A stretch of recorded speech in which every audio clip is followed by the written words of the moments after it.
Ya pemirsa, selanjutnya mari kita saksikan informasi seputar beragam dinamika perekonomian nasional mulai dari kebijakan pemerintah hingga ekonomi kerakyatan yang telah kami rangkum dalam Ekonomi Merah Putih. Berikut informasinya untuk Anda.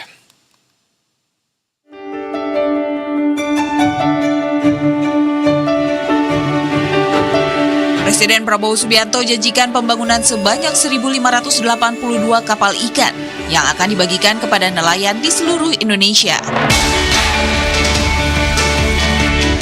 Pembangunan kapal nelayan ini akan dimulai tahun ini.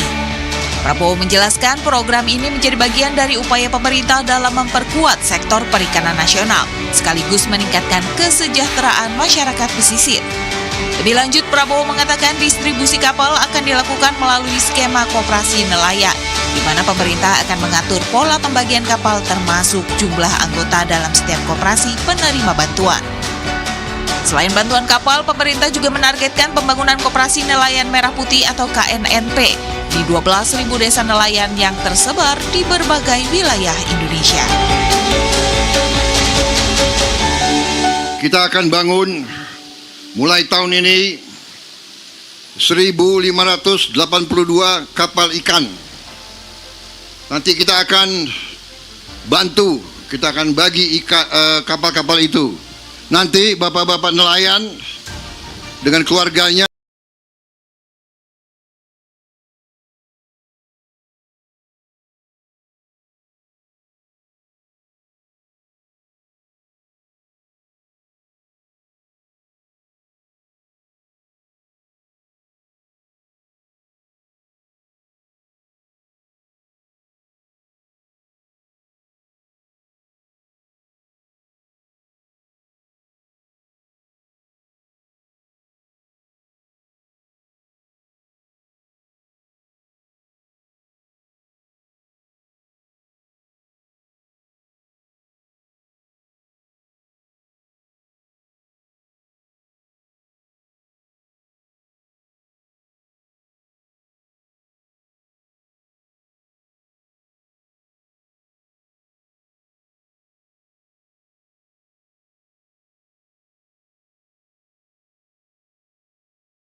atau HPP.